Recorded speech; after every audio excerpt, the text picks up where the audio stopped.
MCR Pure Cotton Club, formals and casual shirts. Summer வந்தாச்சு, எங்க கிட்ட விட்டுருங்க, நாங்க பாத்துக்கிறோம்.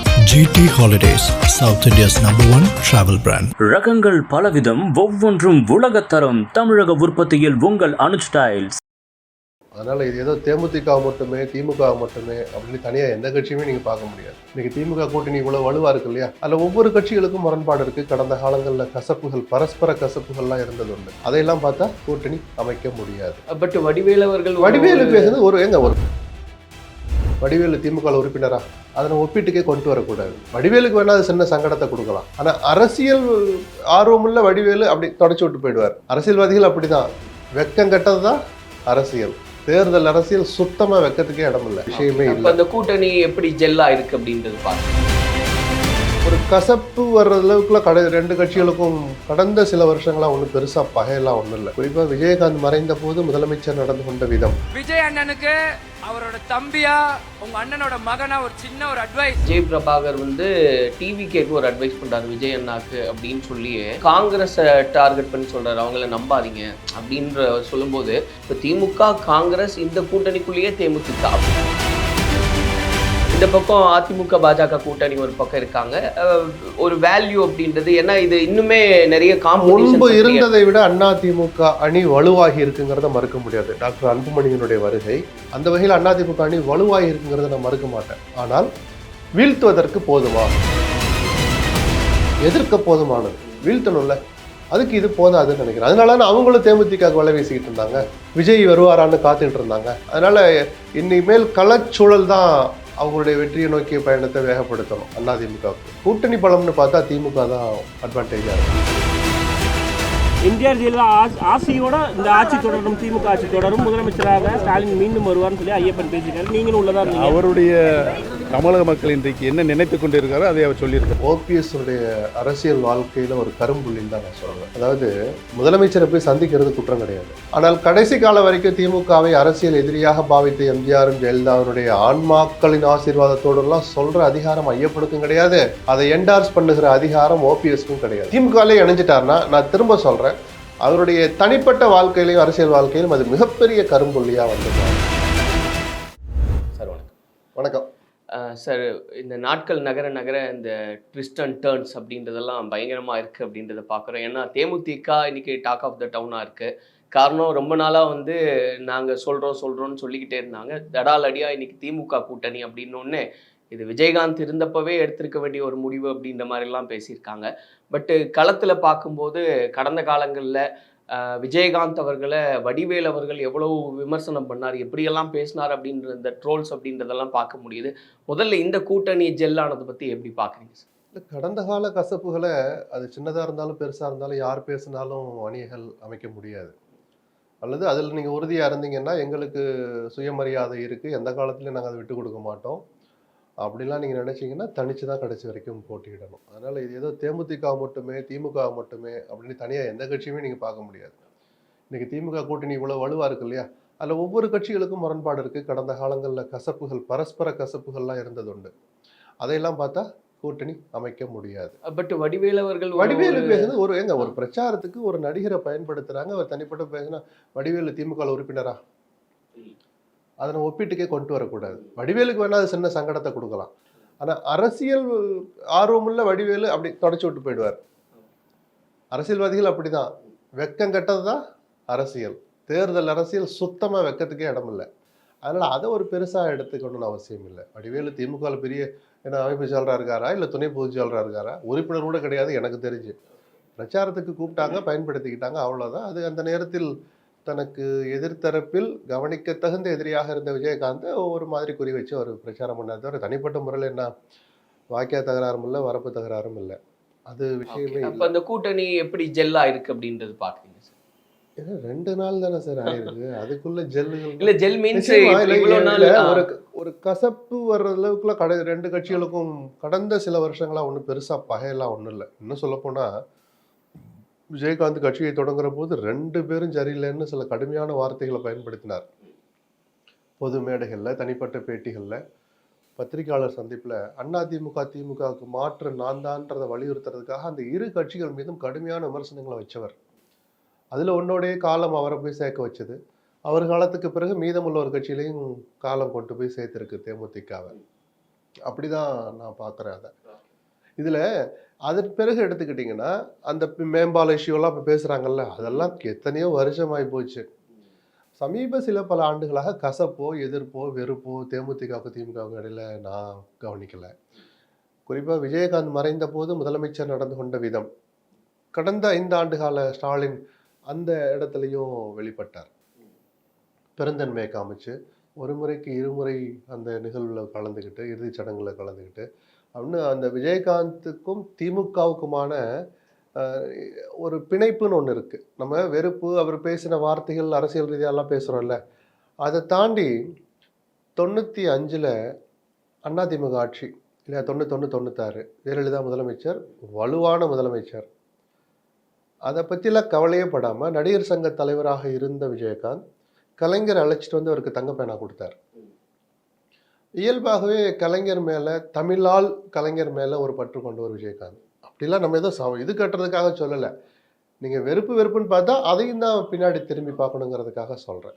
ஸோ அந்த வகையில் சமீப சில ஆண்டுகளில் எந்த விருப்பம் இல்லாத போது இதில் ஜெல்லாகுமாங்கிற கேள்விக்கே இடம் இல்லை.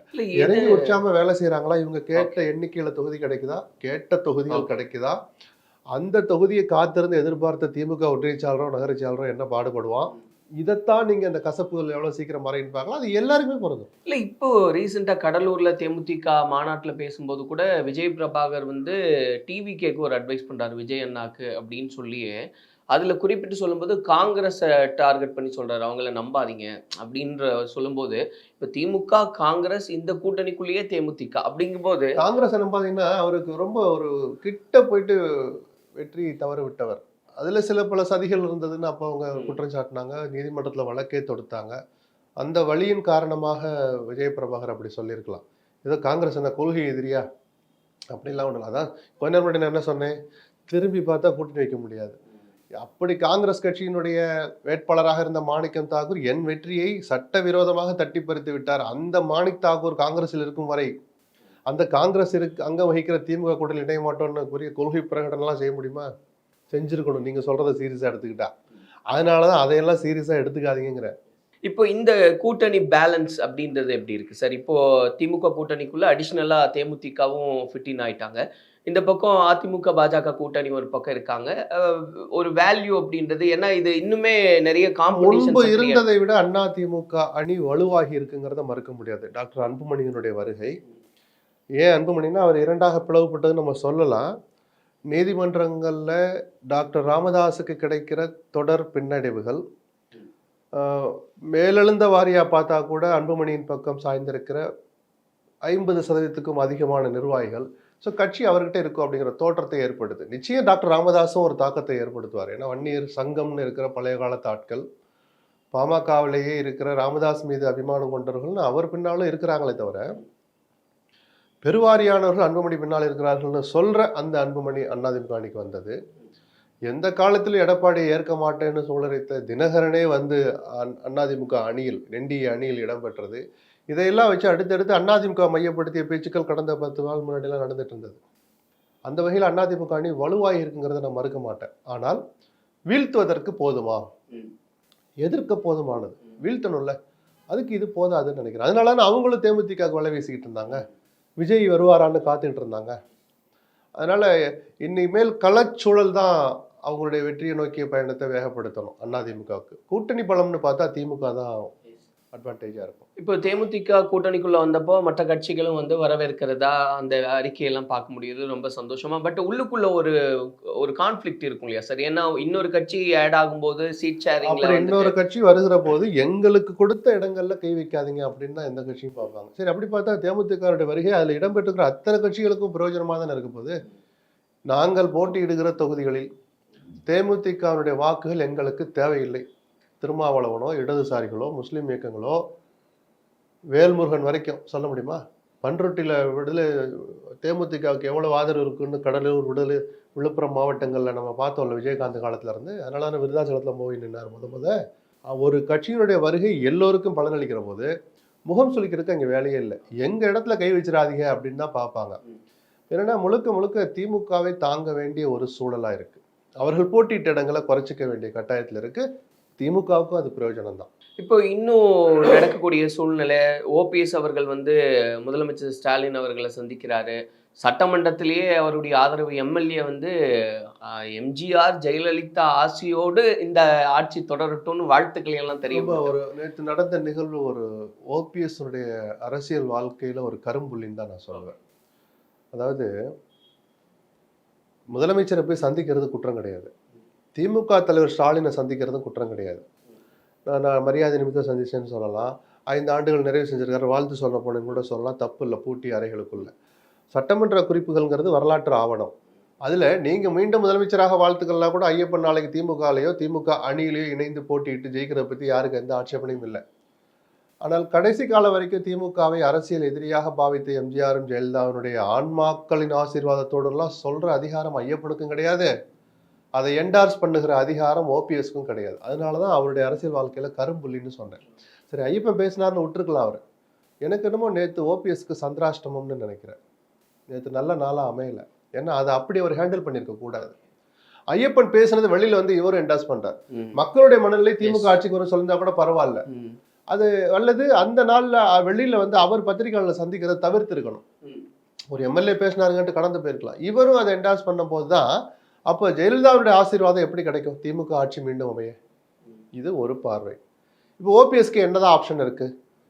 நான் எல்லா நிபந்தனைகளையும் விட்டுட்டு எந்த விதமான இது இல்லாமல் திரும்ப அதிமுகவில் சேர தயார், எந்த தியாகத்துக்கும் தயார்னு கிட்டத்தட்ட 10 தடவை ஓபிஎஸ் வெளிப்படையாகவே அறிவிச்சிட்டார். ஆனாலும் கூட எடப்பாடி அதை ஏற்க மறுத்தார்.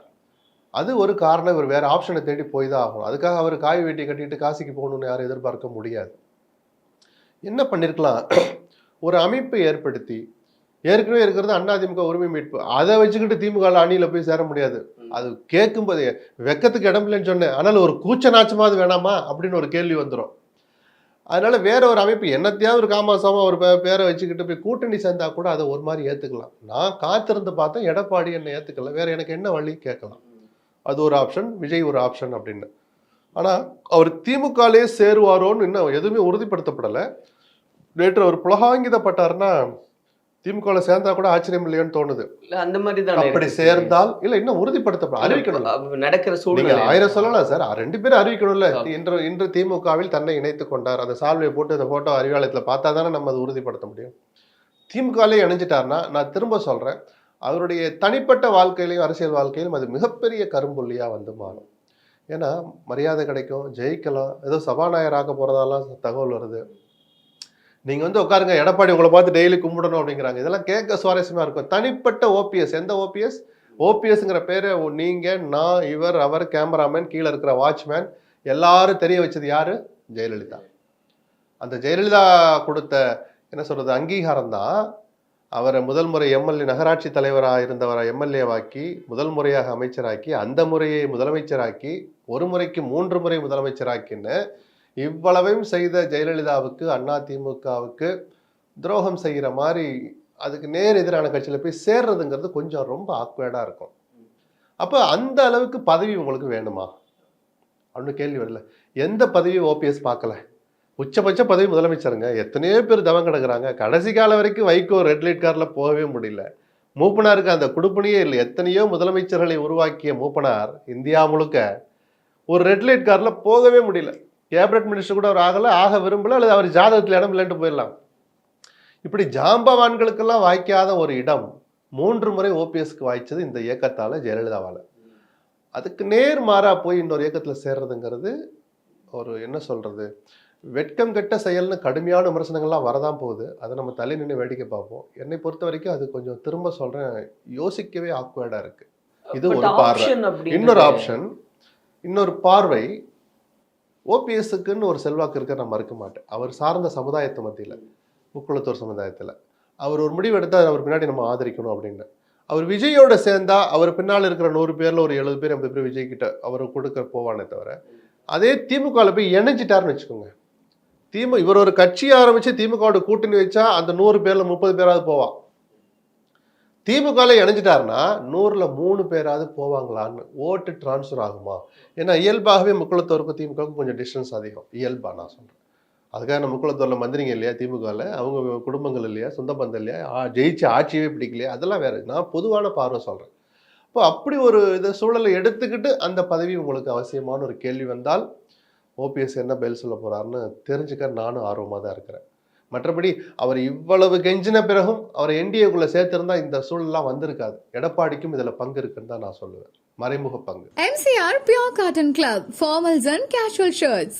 சம்மர் வந்தாச்சு, எங்க கிட்ட விட்டுருங்க, நாங்க பாத்துக்கிறோம். GT Holidays, South India's #1 travel brand. ரகங்கள் பலவிதம், ஒவ்வொன்றும் உலகத்தரம். தமிழக உற்பத்தியில் உங்கள் அனுஜ் டைல்ஸ்.